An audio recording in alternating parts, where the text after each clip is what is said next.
Hola, ¿qué tal? Sean ustedes bienvenidos al Baúl del Misterio, el podcast donde narraré temas sobre crímenes reales, asesinos en serie, casos sin resolver y el intrigante mundo de lo paranormal y lo místico. Mi nombre es Rafael Elcir Enríquez y seré su guía en esta expedición hacia lo inexplicable. Cada semana nos sumergiremos en los rincones más sombríos de la historia, desenterrando secretos y analizando los casos más enigmáticos que han desconcertado a la humanidad. No solo nos limitaremos a lo terrenal, también nos sumergiremos en el reino de lo paranormal, explorando casos fantasmales, encuentros con lo inexplicable y leyendas misteriosas que han aterrado y maravillado a lo largo del tiempo. Comenzamos.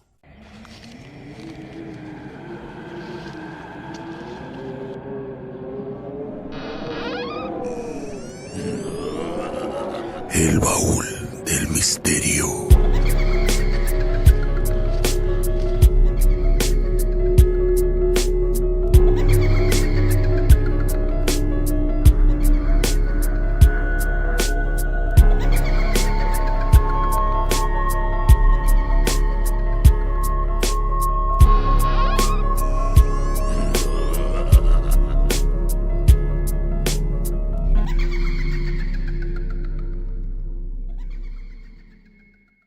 Desde tiempos inmemoriales, la humanidad ha tenido una profunda curiosidad por lo desconocido. Es probable que tú y tus amigos hayan compartido historias y experiencias que involucran fantasmas, fenómenos para los cuales no tienen una explicación lógica.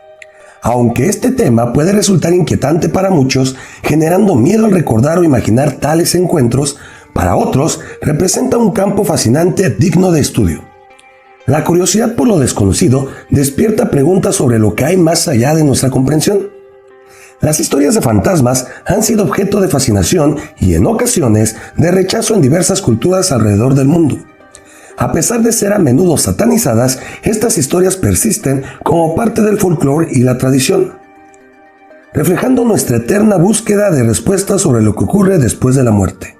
En esta ocasión, exploraremos las clasificaciones de fantasmas propuestas por George Nugent Merlet-Tyrrell en su obra clásica Apariciones de 1943, donde identifica 4 tipos principales basados en la conducta de los fantasmas. Sean ustedes bienvenidos al capítulo 8, Fantasmas y su clasificación, parte 1. Pero antes de comenzar, retrocedamos un poco en el tiempo. ¿Quién es Tyrrell? Verán, fue un ingeniero eléctrico británico, pero que destacó dentro del campo de la parapsicología. Tyrrell es más conocido por las contribuciones que realizó en la Sociedad de Investigación Psíquica, la SPR por sus siglas en inglés. En esta sociedad tiene la oportunidad de trabajar con Sir Oliver Lodge, quien contribuyó al desarrollo de la telegrafía inalámbrica y que las aportaciones de esto culminaron en la invención de la radio. Sir Oliver se introdujo en el mundo de la investigación psíquica debido a la muerte de su hijo Raymond durante la Primera Guerra Mundial, y que más adelante afirmó haber recibido mensajes específicos y personales de Raymond. Tyrrell también colaboró con Frederick Myers. Myers fue uno de los fundadores de esta sociedad. De hecho, Myers fue el primero en proponer la teoría del yo subliminal, donde sugiere que una parte de la mente opera fuera de la conciencia y puede ser responsable de fenómenos paranormales. Y tal vez sé que para ustedes puede sonar a algo que ya han escuchado a lo largo del tiempo, el fenómeno del poltergeist. Pero no hay que adelantarnos. Esta es la historia resumida de estas 3 mentes brillantes que formaban parte de esta sociedad, la cual, como podemos notar, están muy interesados en el ámbito psíquico y paranormal, pero la intención de ellos es tomar estos temas desde un enfoque científico. Me atrevería a decir que establecieron ciertos parámetros para realizar una investigación paranormal consistente, la cual indica que se debe documentar cualquier testimonio de personas que hayan presenciado a los supuestos fantasmas. Me encanta esta parte de supuestos, ya que de no haber una investigación previa que confirme realmente ser un fantasma, sigue siendo un fenómeno desconocido. También nos sugieren que hay que controlar y supervisar rigurosamente las circunstancias en las que este fenómeno se produce y alejarse de cualquier prejuicio, incluido el cognitivo, Que esto último es importante llevar a cabo para no generar un efecto McGurk. Para los que no saben qué es un efecto McGurk, básicamente es un fenómeno que hace alterar la percepción auditiva, formulando en nuestra mente palabras y frases en audios donde no las hay, o modificar lo que se escucha. Algo parecido como a la pareidolia, pero en audios. Antes de continuar, tenemos que saber qué es un fantasma.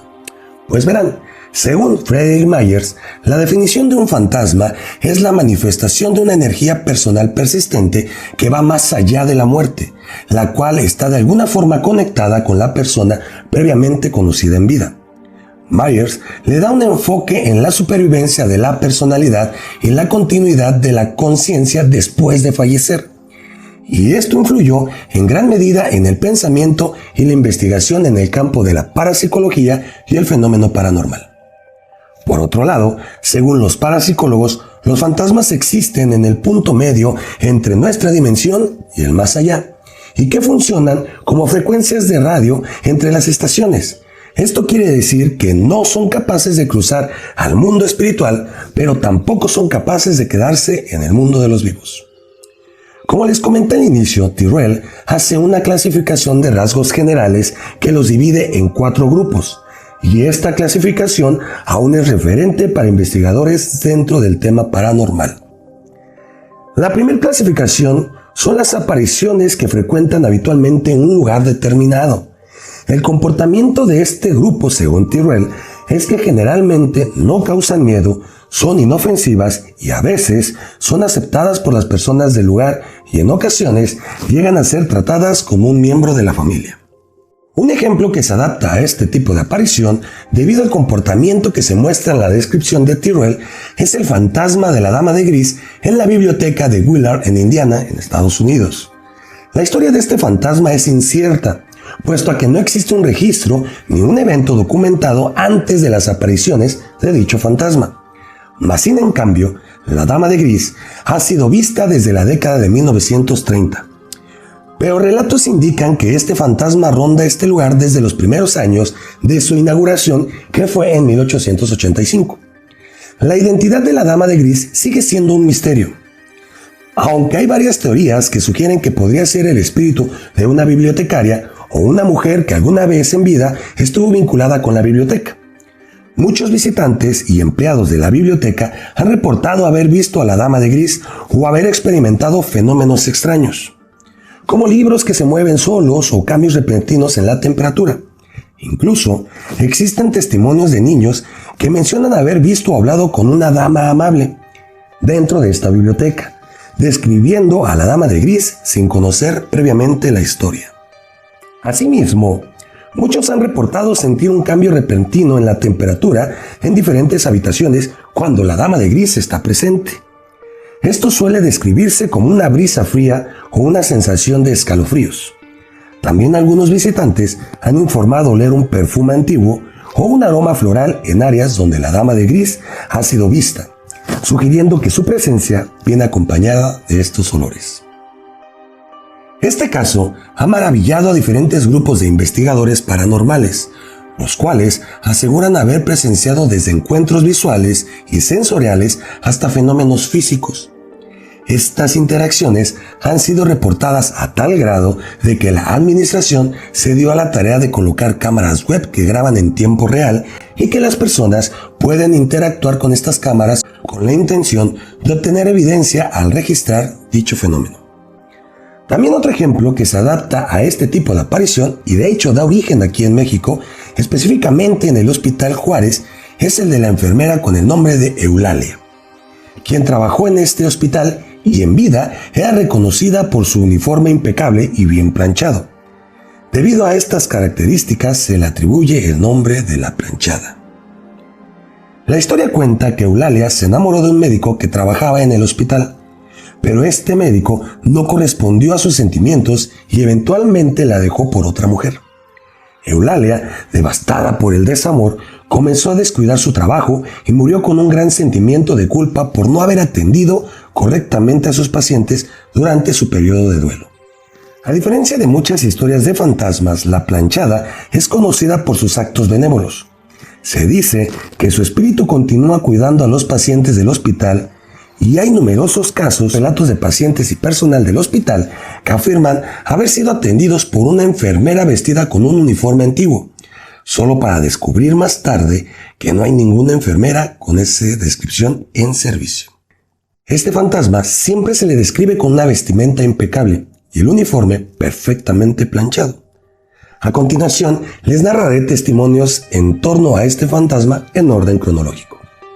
El primer caso se le presenta a la enfermera María López. María, una enfermera que trabajó en el Hospital Juárez durante la década de 1950, contó su encuentro con la planchada.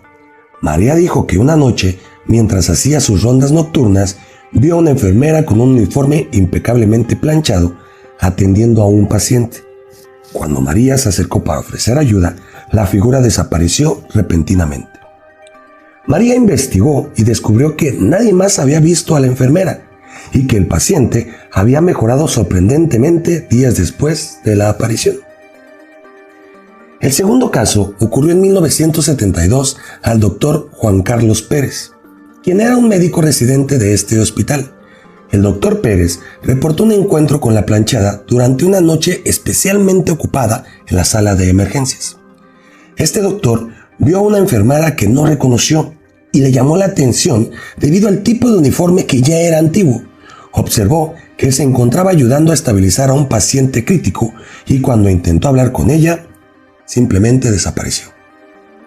El paciente más tarde confirmó que una enfermera amable lo había atendido para tranquilizarlo. El tercer caso lo narra la paciente Carmen Rojas en 1985. Carmen, que estaba internada por una enfermedad grave, afirmó que una noche una enfermera con un uniforme antiguo entró en su habitación. Dice que más allá del uniforme, que no era igual al resto de las demás enfermeras con las que ya había tratado, le llamó la atención el detalle que estaba bien uniformada y a la línea. Esta misteriosa enfermera la revisó y le habló con palabras de consuelo. Al día siguiente, Carmen preguntó por la enfermera para agradecer por el trato que recibió y los empleados del hospital le dijeron que no había nadie con esa descripción trabajando allí. La salud de Carmen mejoró notablemente después de esta visita. El cuarto caso fue presenciado por la enfermera Luisa Martínez en la década de 1990. Luisa estaba revisando suministros médicos en el almacén cuando vio a una enfermera que nunca había visto entrando en la habitación, portando un traje antiguo. Para este entonces, Luisa ya conocía los relatos en torno a la planchada y con la valentía de toda una mujer mexicana, agarró su bolígrafo, sus cosas y comenzó a seguirla. Cuando sale del almacén, siguiéndola, la figura desapareció sin dejar rastro. Posteriormente, Luisa les cuenta a sus colegas lo que ella vivió. Ellos también reportaron haber visto a la planchada en varias ocasiones y en el mismo periodo, pero ellos argumentan que simplemente no la seguían por miedo. El quinto y último caso del que se tiene registro ocurrió en el año del 2002 a un guardia de seguridad con el nombre Pedro Ramírez. Pedro, durante su ronda nocturna, vio a una enfermera caminando por un pasillo poco transitado. Intrigado por el uniforme antiguo de la enfermera, la siguió por varios segundos hasta que se desvaneció ante sus ojos. Al describir lo sucedido a sus compañeros, concluyeron que la descripción correspondía a la planchada. Después de esto, se dice que Pedro no se presentó al siguiente turno. El segundo grupo de fantasmas que denomina Tyrrell es apariciones post-mortem. Ocurren muy poco tiempo después de la muerte de la persona y no suelen estar relacionadas con un lugar o acontecimiento concreto. Este comportamiento está ligado a la necesidad del fantasma para despedirse de sus seres queridos, tanto amigos como familiares. Les compartiré una historia que en lo personal me sucedió hace tiempo cuando mi abuelo falleció. En esta parte sí la tengo escrita, pero me voy a apoyar. Nada más ahorita trataré de narrarla con los recuerdos que yo tengo. Mi abuelo fallece de una trombosis un 29 de mayo del 2011 aproximadamente, y después del velorio nos dirigimos a la casa de mi abuela. Ella vive en lo que es Iztapalapa, en unas unidades habitacionales que están cerca de ahí del Ixte de Zaragoza. Dentro de estas unidades son edificios de 3 niveles y entre estos edificios se encuentran unos patios comunes a los cuales nosotros les llamamos cuadros. Pues bien, después del velorio, fuimos a la casa de mi abuela. Iba mi mamá, iban evidentemente mi abuela, mis tíos, mis hermanas, y yo traía cargando a mi hija, que en aquel entonces tenía 2 años. Y mientras estábamos platicando acerca de qué tan bueno era en vida y recuerdos que tenemos muy personales con mi abuelo, recuerdo que yo estaba cargando a mi hija. En algún punto mi hija empieza a moverse, como dándome a entender que la bajara de mis brazos. Se me hizo muy curioso. Cuando yo la bajo de mis brazos, empieza a caminar a una dirección contraria a la que yo estaba volteado.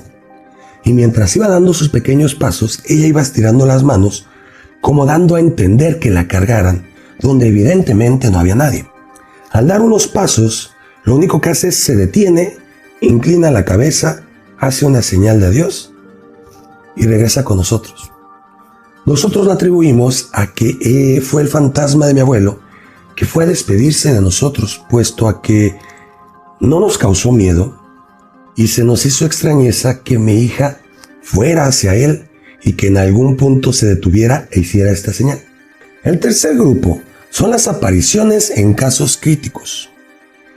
El comportamiento de este fantasma es alguien que pasó por una experiencia importante, choqueante y repentina, como un accidente o una enfermedad que los llevó a la muerte, y se muestra ante una persona que está simultáneamente pasando por una experiencia similar, un gran dolor o que simplemente se encuentran en ese lugar. Estos fantasmas suelen hacerse presentes después de accidentes, normalmente en choques automovilísticos o de carretera. Existe un caso que se adapta también a la descripción de este tipo de fantasma. El fantasma de Ramón López Velarde. Velarde fue un poeta mexicano que murió en 1921. Durante su vida se dice que tenía una conexión muy fuerte con su madre. Según los relatos, en el momento de su muerte, debido a una neumonía, varios testigos afirmaron haber visto la figura en la casa de la familia. Esto es allá en Jerez, Zacatecas, a pesar de que el cuerpo de Ramón López Velarde estaba físicamente en la Ciudad de México. Varios testigos en su casa afirmaron haber visto su figura. Estas visiones fueron descritas como breves pero claras, donde se veía a Ramón caminando por las habitaciones o de pie en la sala. La aparición fue interpretada por muchos como el espíritu de Ramón regresando a su hogar en el momento de su muerte para despedirse de su madre y su familia, quienes eran muy importantes para él. Esta manifestación se alinea con el fenómeno de apariciones en casos críticos, donde el espíritu de una persona se muestra en un lugar significativo o a personas queridas en el momento de su fallecimiento. La cuarta y última clasificación son las apariciones inducidas. En estos casos, el fantasma es citado a aparecer cuando se realiza una evocación. ¡Ojo! No debe ser confundido con una invocación, ya que la invocación consiste en llamar a una entidad para entrar en el participante. Un ejemplo significativo de este término se encuentra en la película Háblame, donde las personas que realizan este ritual dejan entrar al fantasma invocado. Por otro lado, la evocación es llamar a la entidad para que se manifieste externamente, como lo hacía el rey Salomón, descrito en el libro de las clavículas de Salomón, al evocar por medio de su anillo y símbolos lo que son demonios y ángeles. Continuamos. La aparición inducida también puede ser cuando una persona viva intenta deliberadamente hacer que su imagen se haga visible a otra persona. Este fenómeno se conoce como bilocación y que en el folclore alemán lo vinculan con el doppelganger. Estos son los 4 grupos de apariciones que propone Tyrrell. Aunque este tipo de investigación sigue avanzando a lo largo del tiempo, las clasificaciones de fantasmas se siguen ampliando debido a diferentes patrones en su comportamiento. A tal grado que Brad Steiger, un prolífico autor y experto en fenómenos paranormales, propuso una clasificación que se distingue en 9 tipos de apariciones fantasmales. Pero estas clasificaciones las explicaremos en el siguiente capítulo, y créanme que les van a encantar o aterrar según sea el caso. Y apuesto a que más de uno de ustedes han vivido o han experimentado este tipo de encuentros fantasmales. No olviden seguirme en mis redes sociales, en TikTok y en YouTube me encuentro como El Baúl del Misterio. En Facebook me pueden encontrar como el Sir Rafael Enríquez. Apóyenme a compartir lo que es este contenido, también a comentarlo. Su opinión me es muy importante y me ayuda bastante para seguir generando y creciendo más en lo que es esta comunidad. Agradezco profundamente el apoyo y la aceptación que he recibido por parte de ustedes y créanme cuando les digo que estaría eternamente agradecido que este contenido pudiera llegar a más personas. Me despido, no sin antes decirles lo siguiente: mantengan sus ojos abiertos y sus mentes curiosas. Esto fue El Baúl del Misterio.